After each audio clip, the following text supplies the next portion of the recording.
Welcome back to my channel. আপোনালোকে কেতিয়াবা সেপ্টেড ইউটেৰাছৰ বিষয়ে শুনিছে নেকি বা আপোনাৰ সেপ্টেড ইউটেৰাছ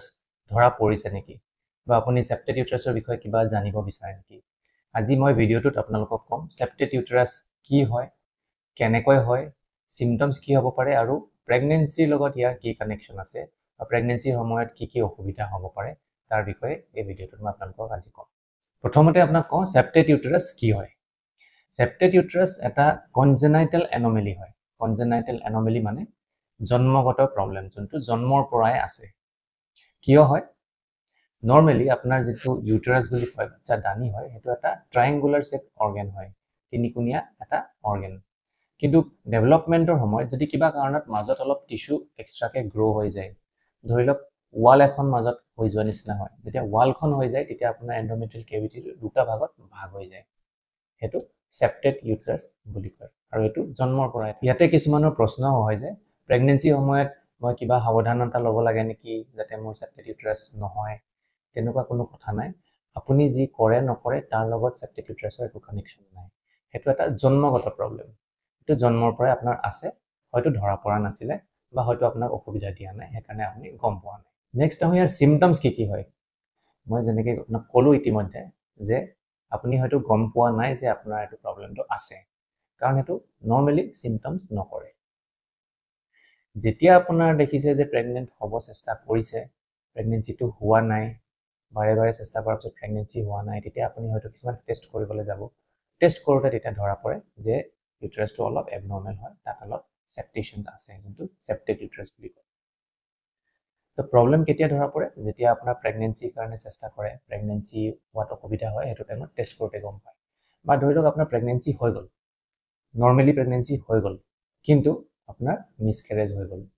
আৰু মিছকেৰেজটো যদি বাৰে বাৰে হৈ আছে মানে 2 মাহ 3 মাহত ব্লিডিং হয় নষ্ট হৈ যায় বেয়া হৈ যায় বাৰে বাৰে মিছকেৰেজ হৈ আছে তেতিয়া এটো সাসপিশন হৈ যায় যে কিবা এটা প্ৰব্লেম থাকিব পাৰে মোস্ট কমন যোনটো হয় মিছকেৰেজটোৱে হয় তেতিয়া বস্তুটো ধৰা পৰে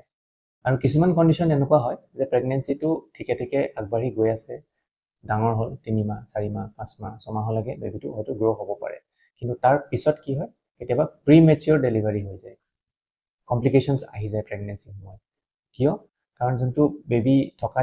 জেগাটো অলপ কম হৈ যায় মাজত এখন ওয়াল আছে সেই ওয়ালখনে জেগাটো কমাই দিয়ে তো বেবিটো যেতিয়া ডাঙৰ হয় অসুবিধা পায় হেতু টাইমত হয়তো প্ৰিমেচিউৰ ডেলিভাৰী কিবা কাৰণত হৈ যাব পাৰে তো এইবিলাক সিম্পটমছ থাকিলে তেতিয়া আমি যেতিয়া ইভালুৱেট কৰোঁ তেতিয়া গম পাই যে এটো প্ৰেগনেন্সি এটো ইউটেৰাছত কিবা এটা প্ৰব্লেম তো ধৰা পেলাবলৈ কোনটো টেষ্ট কৰিব লাগে মোস্ট কমন যোনটো হয় হেতু আল্ট্ৰাসোনোগ্ৰাফি কৰা হয় কাৰণ আল্ট্ৰাসোনোগ্ৰাফি এডভান্টেজ বহুত আছে এটাটো হ'ল এটো সকলো জেগাতে উপলব্ধ আছে খৰচটো কম হয় ৰেডিয়েশ্যন নাথাকে হেকাৰণে ফাৰ্স্ট যোনটো ট্ৰিটমেন্ট ফাৰ্স্ট যোনটো টেষ্ট কৰে এটো হ'ল আল্ট্ৰাসোনোগ্ৰাফি ইয়াৰ ওপৰত আৰু কিছুমান টেষ্ট আছে যেনেকৈ আপোনাৰ কেতিয়াবা MRI কৰিব লগা হয় বস্তুটো কনফাৰ্ম কৰিবলৈ বা তাৰবিলাক সাব টাইপছ থাকে ডিফাৰেন্ট টাইপছ থাকে সেইবিলাক ধৰা পেলাবৰ বাবে হয়তো MRI কৰিব লগা হ'ব পাৰে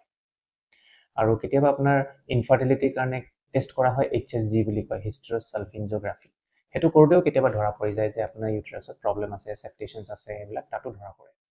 নেক্সট আহো যে সেপ্টেড ইউটেৰাছ যদি আপোনাৰ থাকে তেতিয়া আপোনাৰ প্ৰেগনেন্সিত কিবা অসুবিধা হ'ব পাৰে আপোনাৰ নৰ্মেলি প্ৰেগনেন্সি বিলাক হেলদি হৈ ডেলিভাৰীও হৈ যায় কিছু কিছু ক্ষেত্ৰত হ'ব পাৰে আপোনাৰ কেতিয়াবা যদি সেপ্টেশনছটো বেছি আছে ডাঙৰ আছে তেতিয়া আপোনাৰ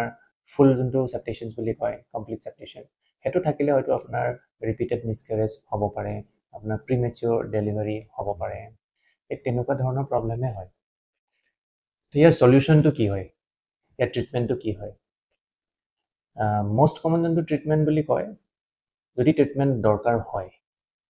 কাৰণ প্ৰায়ভাগ প্ৰেগনেন্সি আপোনাৰ নৰ্মেলকে ডেলিভাৰী হৈ ওলাই যায় কিন্তু কিছুমান ক্ষেত্ৰত যদি আপোনাৰ সেপ্টেশনটো বেছি ডাঙৰ আছে তেতিয়া হয়তো আপোনাৰ সাৰ্জাৰী লাগিব পাৰে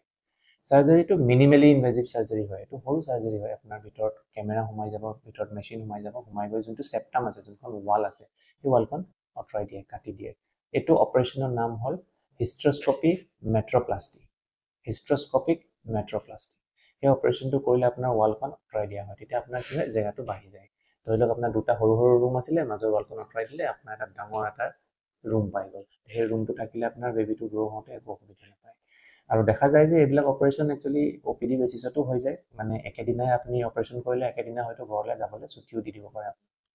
আৰু প্ৰায়বিলাক প্ৰেগনেঞ্চি দেখা হয় যে আফটাৰ অপাৰেশ্যন প্ৰেগনেঞ্চিবিলাক হেল্ডি প্ৰেগনেঞ্চি হৈ আউটকামবিলাক ভাল। আপোনাৰ যদি চেপ্টেড ইউট্ৰাছ আছে তেতিয়াহ'লে আপুনি কি কৰিব লাগে? প্ৰথম হ'ল আপুনি ইভালুৱেশ্যনটো প্ৰপাৰ কৰিব লাগিব যে আপোনাৰ চেপ্টেশ্যনটো কেনেকুৱা আছে, এইটো পাৰ্চিয়েল চেপ্টেশ্যন হয় নে ফুল চেপ্টেশ্যন হয়। কাৰণ প্ৰায়বিলাক প্ৰেগনেঞ্চি যিহেতু মই ক'লোৱেই যে নৰ্মেলকৈ ডেলিভাৰীও হৈ যায়, আপোনাৰ নৰ্মেল কোৰ্চত ধুনীয়াকৈ ওলাই গুচি যায়, একো অসুবিধা নাপায়। কিন্তু যদি আপোনাৰ প্ৰব্লেম হৈছে, আগৰ প্ৰেগনেঞ্চিত মিছকেৰেজ হৈছে, তেতিয়া যদি চেপ্টেশ্যনটো আপুনি অলৰেডি ধৰা পেলাইছে যে আছে চেপ্টেড ইউট্ৰাছ আছে, তেনেহ'লে আপুনি নিজৰ ডক্টৰৰ লগত ভালকৈ ডিছকাছ কৰক। হয়তো আপোনাৰ চাৰ্জাৰী লাগিব পাৰে, তেতিয়া এনেকুৱা চেণ্টাৰত য'ত এইবিলাক চাৰ্জাৰী কৰে তাত আপুনি গৈ চাৰ্জাৰীটো কৰি ল'ব পাৰে। কৰি ল'লে আপোনাৰ তেতিয়া নেক্সট প্ৰেগনেঞ্চিটো আপোনাৰ ভালকৈ হৈ যায়। চ' আমি এতিয়া কি গম পালোঁ যে চেপ্টেড ইউট্ৰাছ যোনটো হয় এটা কনজেনাইটেল এনমেলি হয়, যোনটো আপোনাৰ কণ্ট্ৰলত নাই, সেইটো জন্মৰ পৰাই আছে বস্তুটো। হয়তো আপুনি ধৰা পৰা নাছিলে, পিছত যেতিয়া প্ৰেগনেঞ্চিৰ কাৰণে চেষ্টা কৰিছে বা মিছকেৰেজ হৈ আছে, প্ৰেগনেঞ্চি কমপ্লিকেশ্যন হৈছে, তেতিয়া বস্তুটো ধৰা পৰে। বা আপোনাৰ যদি অলৰেডি চেপ্টেড ইউট্ৰাছটো ধৰা পৰিলে, তেতিয়াহ'লে আপুনি কি কৰিব? আপুনি নিজৰ ডক্টৰৰ লগত ভালকৈ ডিছকাছ কৰক। হয়তো আপোনাৰ যদি পাৰ্চিয়েল চেপ্টেশ্যন আছে, আপোনাৰ প্ৰেগনেঞ্চি নৰ্মেলিও হ'ব পাৰে। যদি আপোনাৰ ফুল চেপ্টেশ্যনছ আছে, তেনেহ'লে আপুনি মিনিমালিষ্ট যোনটো ইনভেজিভ চাৰ্জাৰী হয় সেইটো কৰিব পাৰে। কৰিলে আপোনাৰ চেপ্টেশ্যনটো আঁতৰাই দিয়া হয়, তেতিয়া জেগাটো ডাঙৰ হৈ যায়, বেবীটো ডেলিভাৰী গ্ৰ'থটোত একো অসুবিধা নাপায়। থেংকছ ফৰ ৱাচিং। আৰু যদি এনেকুৱা আপোনাৰ কিবা প্ৰশ্ন আছে আপুনি কমেণ্টছত লিখিব পাৰে, বা মই মোৰ মেইল আইডিটো আপোনাক দি দিছোঁ। যদি আপোনাৰ পাৰ্চনেল কিবা প্ৰব্লেমছ আছে, আপোনাৰ ৰিপৰ্টছ কিবা শ্বেয়াৰ কৰিব বিচাৰে, তেনেহ'লে মোৰ মেইল আইডিটোত আপোনালোকে শ্বেয়াৰ কৰি দিব পাৰে। থেংক ইউ ফৰ ৱাচিং।